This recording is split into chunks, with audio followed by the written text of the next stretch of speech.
Hello,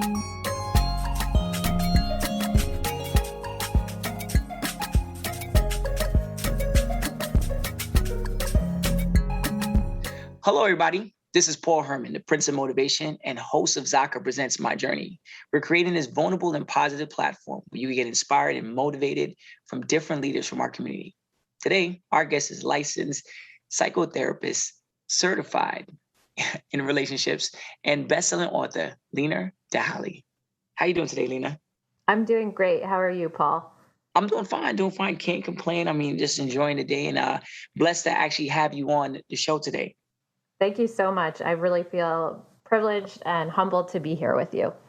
Well, let's just dive in. Lena, I know our guests are obviously you coming on the show. You're very busy in the career that you're in. I just want to kind of dive in a little bit more to let the listeners know what exactly is a psychotherapist. You know, I think you are obviously the first therapist that we have actually had on the show. So we want to know a little bit more about what you do and just kind of give us a little understanding of that.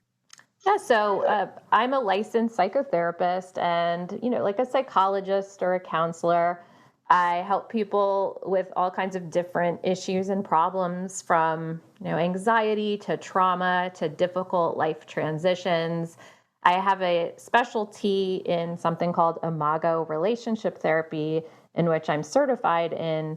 And so I do a lot of work with couples using that. And it can even be translated to family relationships. So I can use that work with, a brother or sister or a mother and a father. I also do some sex therapy as well. So, if couples are having sexual issues, I can do that as well. So basically, I tell my kids that I'm a feelings doctor and I'm a helper. Sometimes I would have to go to my kids' classes and do a career day thing. And that was a good way to explain it, is that my job is helping other people figure out their problems. And, I don't tell people necessarily what to do.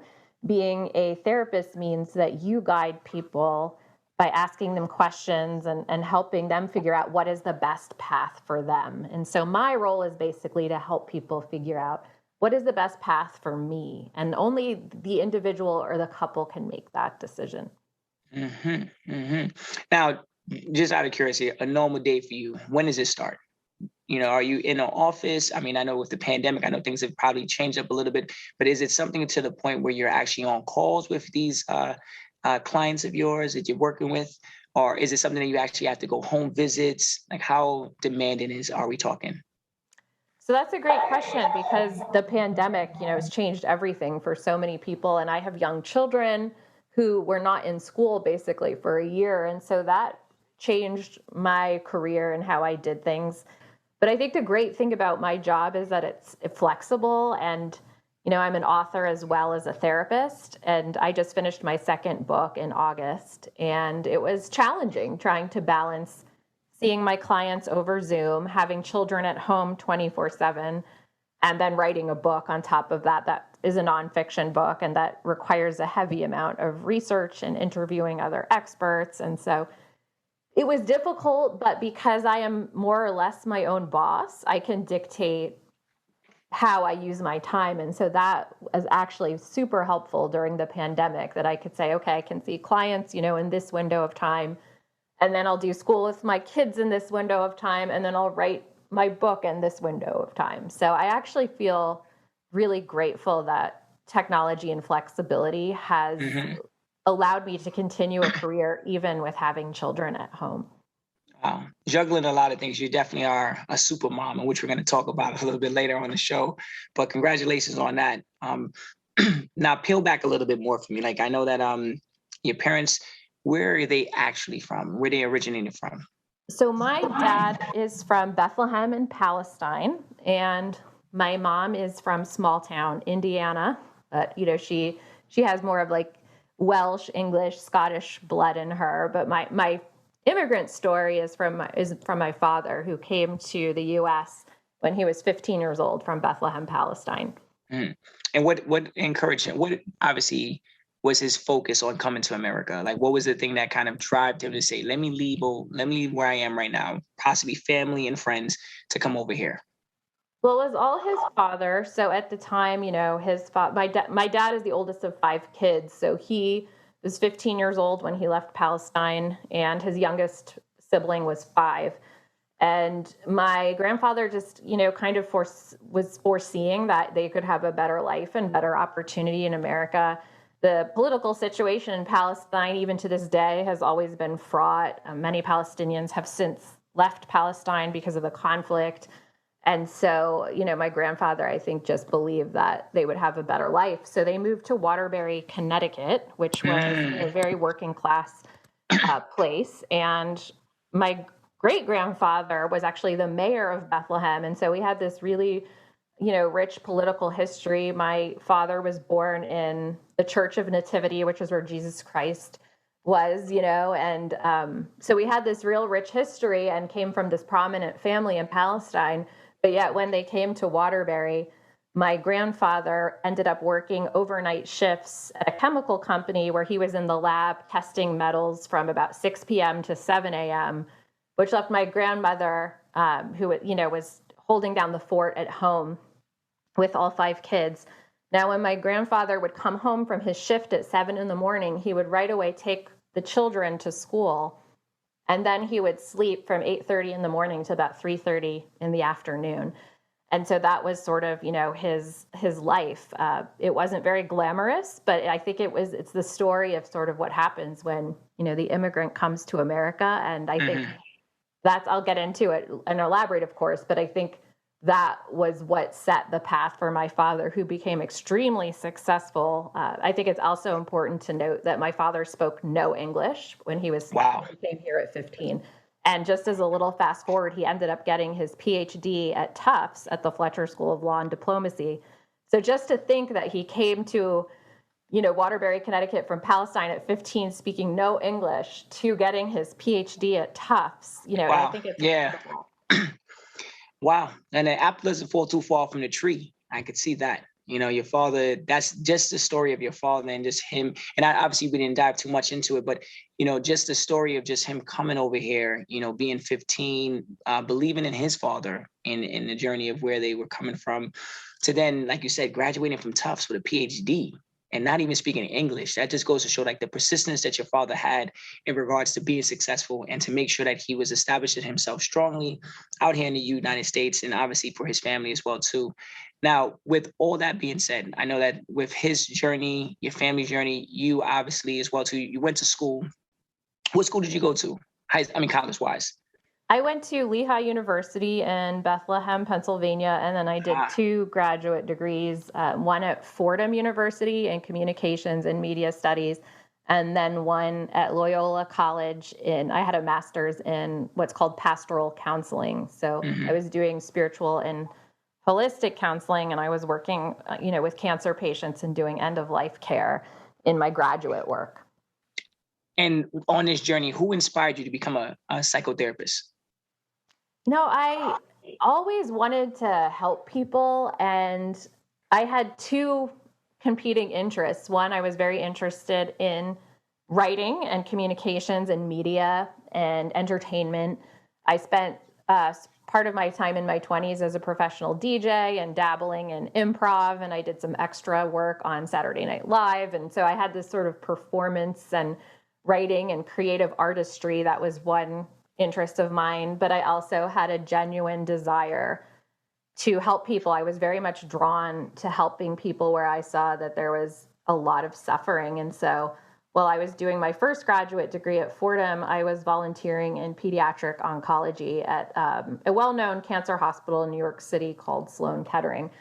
And I really just fell in love and felt deeply called to, be present to people and be with people at a really, really difficult time in their life. And so that really inspired me that I felt my main calling is to help people. And so that was what inspired me to go in that direction ultimately. And now with you inspiring people, you have inspired people through the work that you do, but also through your writing as well too, which you were talking about briefly. I just want to say congratulations on all the success with you have written how many books now? I've written 2. So one is published and the other will be coming out on April 26th in 2022. So you already have a date coming out. I like that. I like you already working towards that. Now, let's go into the first book that was published. Daddy is a Hero. Yeah, my Talk to us daddy. about that. Yeah, my daddy is a hero. How Chris Watts went from family man to family killer, which sounds so, random. Yeah, when I saw Daddy is a Hero, I was like, okay, wow, okay, we're talking about, and then obviously I was thinking maybe she's talking about her father being a hero. Then it went to, family man to family killer. I was like, whoa, what's going on over here? So talk to me about the book. Yeah, my first book is a true crime again, which sounds kind of random, but it's a hybrid. It's a true crime story. So about a man who killed his family out in Colorado in 2018, but it's also a psychological analysis. And so again, the attempt at that book was it was a case that captivated the entire world. It had this international cult following, and it was sort of about this man who had no warning signs, who really was, the perfect husband and father, not just to the outside world, but to his own wife. And, he ended up killing his family to be with another woman. And it was just a case that kind of baffled the world because nobody could understand how somebody who was seemingly so normal and so, submissive and kind and helpful could have turned out to be that way. And so, I set out to explore one, how does that happen? And two, sort of looking at what are the signs? How can people protect themselves? Just sort of coming at it again from a place of how can we learn from something like this? How can we understand something like this? And so that ended up being a very successful endeavor. It was a huge risk from my end. But, I think to this day, it's been less than 2 years out, and it's sold close to 50,000 copies and downloads. And just for, perspective, the average author maybe makes a lifetime sales of 3,000 copies. And so um, that book was independently published by myself. And so for an unknown author, to be independently published, to do that was quite, even shocking for me. That wasn't really what I set out to do. I set out to just write this book and see what happened, but it really took hold, and it really ended up selling really well. And then I got a book deal for my second book. And so Okay, I now see how that. yeah. Okay. Now, now, how do you keep your mental? How do you keep yourself together? I know doing the research, looking through all these things, looking back, you're going back into files, you're going back into documents, you're hearing people's stories, you're hearing from the individuals that were affected by this young man. Like, how do you stay focused on pulling together the best work to put this book together? Well, definitely a lot of compartmentalization. So, I had to just focus on that and not really bring my emotions into it. Sometimes I would, because I wanted to write from an emotional perspective, because I wanted people to understand that what I was writing about was real people, something that happened to real people, and I wanted people to feel for them, the victims especially. It's a very victim focused book and their experience. And so, but it was just so fascinating for me to write, and I felt so compelled to do it. It was, I felt called to do it in a lot of ways, and I think that's what kept me focused. It was just a real passion for doing it and, getting it done. And I think that helps, is just having a real passion and interest and drive True. and feeling called to do something. Because when you're doing something that really interests you and that you feel a purpose for doing, it really drives you to do your best. And you have spoken about it before, about like, and it also comes from like your father and obviously your family members as well too, but like it's from the story that you just mentioned about your father, about him having that purpose and driving through that purpose to not speaking English at all, to then graduating from Tufts with a PhD, to you being an independent author, and publishing your book, with no real like foundation to get it done, in a sense. Obviously you had a lot of research and stuff like that, but no one to kind of like set that precedence and be like, okay, this is what you need to do. That just goes to show like how hard you really work for something you really want. How long did it take you to publish this book? If it was for 1 year from the time I started writing it to about the time I published it. So it was about a year, and I had to put my own money up front. I had Mhm. to hire, cover designer and editors and things like that because I did want to put forth the best product possible. And there was no guarantee I would ever make that money back, which was fine. Again, it wasn't about the money, it was just about doing something that I felt called You to just want do. to help. You just want to help again, and you always. Yeah, yeah. And I knew that it was a risk. And it was a risk I was willing to take. But like you said, it goes back. I mean, I have to say that really a lot of who I am and what I've done is all because of my father. I make it emotional talking about it, just because when you really think about how the people in your life have shaped you and just how incredible, what my father, he's such a hard worker, he was working in a grocery store, not speaking English and, saving money to go to college and all of those things when other kids were out partying. And, Yeah, no, I he think had he my had his father's priorities. determination and the Yeah. experience of being an immigrant and having all those obstacles, like it made me always know that I never wanted to give up. And, my grandfather, my Palestinian grandfather, used to say to me when I was a little girl, he said, Lena never gives up. And so both my grandfather and my father instilled in me that, even I had so many people tell me no for this book. Originally I did look at the traditional publishing route. I looked for agents. I had a lot of interest in the book, but unfortunately, while I was pitching my book, another well known true crime author had already signed a book deal for Mhm. to write about the same case. And so the publishing industry doesn't want Gravitated. two Yeah. competing books in the market. And so since he had already signed a book deal, my only choice if I ever wanted to see that book published was to do it myself. And so I had heard no so many times, but I went forth and I did it anyway. And it paid off, But again, I think I owe that to my father and my grandfather who just instilled in me belief, confidence in myself, hard work, just don't give up, persevere. Don't let anyone Mm. tell you you can't do something you don't want to you want to do, So I never let rejection, and I faced so much of it. I've just never let it deter me. I always actually make it inspire me to go harder and do better.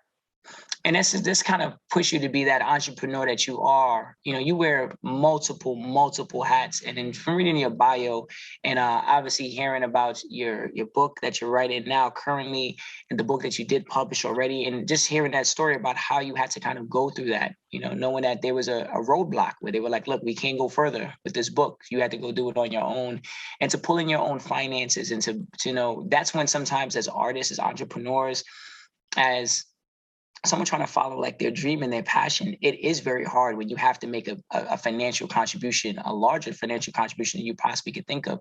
You've been reaching people through your book, but now you also have a podcast as well too. That's obviously I know one of the big things now is a lot of those true crime podcasts are very popular. How are you? And is it, I believe the sessions you have is sessions with Bob and Lena. Like, could you talk to me a little bit more about that? Yeah, that's a psychology podcast that a colleague and I put together several years ago just because we wanted to do something where we're both therapists and just sort of talking about what issues we see come up. It's a free resource a lot of the times for our clients or for anybody to listen, to know that the things they're going through they're not alone, that they're common Hmm. things. And so it was Hmm. just sort of, again, a fun passion project we put together. From my end, it was just, again, doing something that I wanted to do with no pressure to make it be something or, for it to go somewhere. It's just one of the many things that I enjoy doing. And I just like having a lot of diversity in my career. I don't like doing the same thing, all the Hmm. time. I like having different things that I can do. And you can reach a lot of people by doing that as well too. Like obviously a podcast could be anywhere in the world at any point in time, and people could join in and listen. So that's always another avenue for individuals like yourself that have a lot of great information to share. And obviously you're sharing it with us here at Zaka, so we greatly appreciate that. Yes, thank you. When it comes down to your book, do you feel like there potentially might be a movie or something, some film work that might be coming up? Well, I've been interviewed for a lot of documentaries. This case has had so much attention that I've done a lot of interviews and I have talked to television people before. Now, the case that my book is written about is the most watched Netflix documentary of all time. So Netflix actually did their own documentary on this case. And so a lot of places, don't want to repeat, even though there are a lot of documentaries. So nothing about my book, since so much has been done, but I do get asked to be interviewed on a lot of these documentaries. Not the Netflix one, but there's one coming out. It's called Tubi TV, Tubi. It's a new streaming service, and they're doing original content. And so I'm going to be in the documentary on this same case, and my book will be a part of that. It's like all these doors are just constantly opening up for you. And that just, when you think about the opportunities that you have in front of you, sometimes you don't even know what the next step is going to be. You just you jumping into, you're like, look, I'm just going to write this book because I feel like that's what I want to do, and you got hit with that roadblock, but you still went through. Next thing you know, now people want to interview you for, being a part of their production. So that's it's constantly adding to the next thing. A lot of people get their sources from several different places, obviously podcasts, but one of the big places that people get their information from is social media. Now, I know social media is a very important topic when it comes down to your book.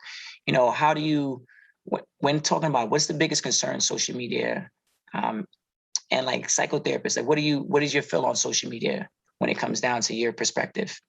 Well, that's a great question, because that is the topic of my next book, which is called The Facebook Narcissist, which is about narcissism in social media. And my first book, the true crime one, was about narcissism as well. And so I'm very passionate about this idea of narcissism in our society being the downfall of everything, which is entitlement, lack of empathy, the exploitation of other people, self-centeredness, basically walking all over other people to get what you want without concern or care for other people. And I think for me, the biggest concern about social media is that it's creating a mental health crisis because people are looking at it. I mean, there's good things about it too, which I write in my book, but a lot of people are feeling really bad about themselves because there's so much narcissism and vanity on social media. In fact, Norway, the country of Norway, just passed a law saying that influencers on social media now have to label their photos if they've been altered or filtered in any way. And because it's caused such a mental health crisis in Norway among young people who are watching this stuff. And if the influencer does not appropriately label their photo as being altered or filtered, they will be fined. There could even be jail time as a consequence. So I think it's really interesting as more research and things come out, is just how social media is exacerbating this problem of vanity and selfishness and appearances and filtering and all of these things, and taking away from the things that matter most, which is, again, being in connection with people and helping people and being in community and all of that. Mm-hmm. Social media is a good thing, but it also, like you said, it could be if used the wrong way, it obviously could affect a lot of people.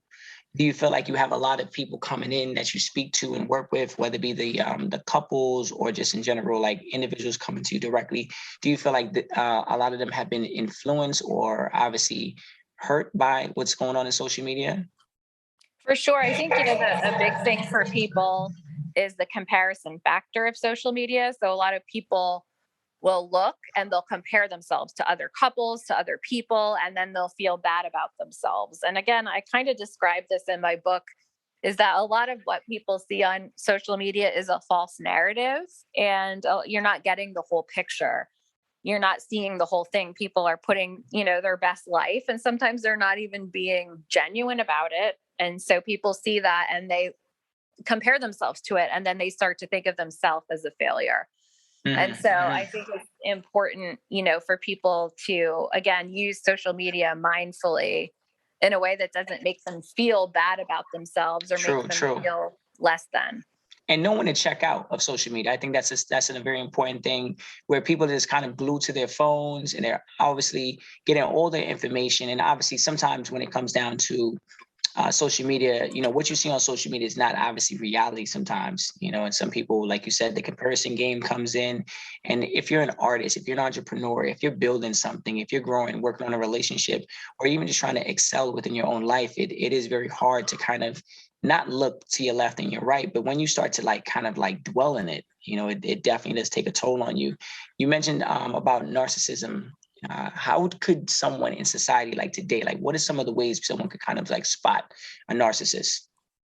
Well, narcissists, generally, it's hard in the beginning because they're very charming people. A lot of the time, narcissists are overly complimentary in a dating situation. They do something what we call love bombing, where they go over the top to win you over, but then they quickly switch to this Jekyll and Hyde. So narcissists have two personalities. One is the really charming side, the other is very critical, cruel, and mean. Narcissists generally don't have empathy for other people. They're very just focused on themselves. They can be grandiose. So grandiose is the ones that are, you can tell they want all this attention. But there's different things narcissists do to get attention. And sometimes it can be somebody could be the head of a nonprofit and look like they're doing all this great work, but they're only doing it for attention and praise. And they may be behind the scenes exploiting the people that they're helping. So it's kind of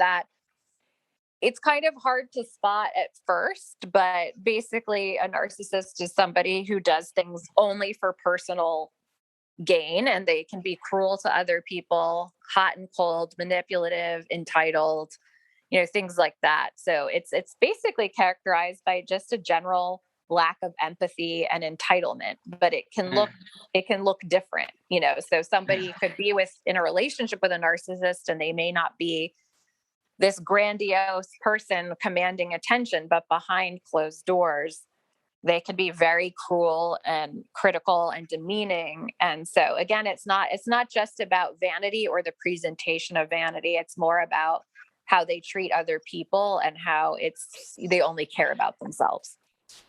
Mm-hmm. And you mentioned about the whole, like, 1 minute they're this, but then they wow you in with the love bomb, and then all of a sudden they turn to that Jekyll and Hyde. It's somewhat, in that, obviously not the same, but that the book that you were talking about, like Chris Watt, like you said, went from a family man to a family killer. It's crazy how like that, the switch up is there. And if you don't know when that switch up is happening or how to adjust when that switch up happens, like making a choice right then and there, sometimes you could be taken advantage of at any point in time. And you got to, obviously, society, you got to know when that's happening.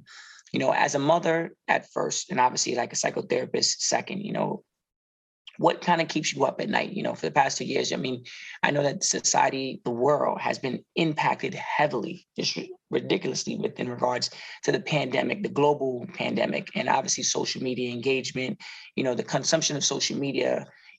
How are you, promoting, a healthy wellness for like, even like your kids? You say you have, how many kids you have? I have two. So, okay, how are you helping like with your kids and and your family members or your closest friends? Like, how do you help them understand like how to move through and navigate through something like this? It's really hard. I think it's the last year and so many levels. We look at, all these things: war, racism, climate change, pandemics. There's a lot that a lot of us have to worry about. And just being honest, it is hard being a mother and thinking, what is this world my children are inheriting? But I can't ever let them see my anxiety. And I don't, because they're children. And, I think I'm a specialist in anxiety. And the thing about anxiety is worry about the future. That's all it's about, is what if this happened? And then what if this happened? And then our thoughts spiral out of control. So, to calm our anxiety, we can only live in the moment that we're in now, because none of us can predict the future. And so I just try to be present in the moment and just have gratitude for whatever it is that I have right now. And for me, gratitude is being able to pay my bills, being healthy, my loved ones healthy, and not really sweating the small stuff. And so I try to help people by just staying focused in the present and just living in the moment now and dealing with things as they come up, cross that bridge when we get to it. But trying to see the beauty in life, even when it's really dark, and trying to find gratitude in, more of the mundane moments, like the ability to just wake up and breathe and be healthy is such a gift, so I never try to lose sight of that, especially, having a family that comes from a place that is so riddled with war and oppression and, all kinds of horrible things, is that it's given me such perspective to be so grateful, just for what I have. Wow. It's social media. It's a topic within itself. And I know that with all the stuff that we have going on in the world today, it is very hard to kind of keep yourself together and kind of stay focused on whatever we're envisioning. The years we're living in now is obviously totally different than living in like the 90s and the 80s. Even though there was issues going on then, you have those same exact issues along with social media, along with information being passed on within a blink of an eye. It's definitely been a challenge for everybody. Being a supermom, being a best-selling author, a psychotherapist, all these things with our regards to work. Obviously a podcast as well too. What are some of the things that you like to do that like for fun? When you step away from the office, when you step away from the podcast, when you're not meeting with a client, what are you actually doing for fun? Like, what do you do on your spare time? Well, I'm really excited because last weekend I was able to DJ our neighborhood outdoor block party, and I hadn't DJ'd in years, and I love it. Yeah, I had so much fun. So DJing the block party, just anytime I get a opportunity. Again, I used to be involved in an improv troupe, and so whenever I get an opportunity, I've emceed some of my kids' preschool auctions when they were in preschool. So, I love to be able to get again in touch with my musical creative side. I love to read fiction books. I actually don't really like true crime, which is interesting. I don't really watch true crime or read it, but I love reading trashy thrillers. So I'll do that. I'm a foodie, and I love trying new restaurants, which has been harder, in the pandemic, but I've been able to find creative ways, like going, to outdoor restaurants and things like that. And are you a chef at home? And just being with friends, I have a lot of friends that I've had for many, many years, and my friends are so important to me. There's friends that I talk to every day, and just cultivating those relationships and keeping those relationships, like that's my happiness, is my relationships with my family and friends, and just being able to have fun outside of work. True. Now, do you chef it up in the kitchen? Are you Chef Lena? I am, but cooking has not been as enjoyable when my kids have been home. They're back in school this week, and it's been so liberating. You get some time to yourself to actually let the food marinate, and not be like, oh, mommy, I need it now. Mommy. Yes. And picking children with different things that they want. And, I do enjoy cooking, but I think it was more fun before I had children. But well, shout out to you for doing all these things and actually still having some time to kind of maintain your mental health, at the same time, because you actually have to give a lot of your energy out to those individuals that you work with in your books, in your podcasts, and all the work that you do, because you are a helper. And it's very important that the world has more individuals like yourself that are willing to kind of like, not think about themselves in times like this, but kind of push it on other people to kind of help them grow and to also find the light inside of themselves. My last thing before we kind of wrap up on our podcast for today, again, you did a phenomenal job in answering all those questions and giving the listeners something to kind of like walk away with, from the story of your father to, your story, to the podcast, to, your book and all the different struggles that you had with that, to being a mom and just in general, just having the fun that you do every single day. It seems like your day is never the same. So kudos to you on that, because I know some people, they feel like they're just running in a circle. If there was something that you had to kind of pass away to our listeners right now as the final words to our Zaka community, what would it be? I think there's two things. One, again, is to, if you want to do something, don't let people saying no stop you from it. You know, it may take a lot of persistence and it may take a lot of perseverance, but never let somebody squash your dreams. So even if a lot of people tell you no, keep going because it will pay off. That's number one. And number two is just, you know, to set healthy boundaries in your life, meaning, you know, I think a lot of times we push ourselves to do too much, and it may sound like, oh, I'm doing all of these things, but I also have to set a lot of boundaries in my life. And, you know, that means I can't say yes to everything. So that does mean I have to say no a lot. That does mean there's times I have to trade in things and sacrifice. And in the pandemic in the last year, my focus had to be my children and less on my work. And now, you know, that they're back in school again, you know, maybe I can start focusing more on my work again. But, you know, just being able to create boundaries so you're not pushing yourself to the brink of exhaustion where you have a breakdown, and that things ebb and flow in life. And sometimes you have to sacrifice things at a certain time, but you can make it up later. Well, if there is a time when people do feel like they're about to have a breakdown, trust when I say they're going to come knocking on your door, girl.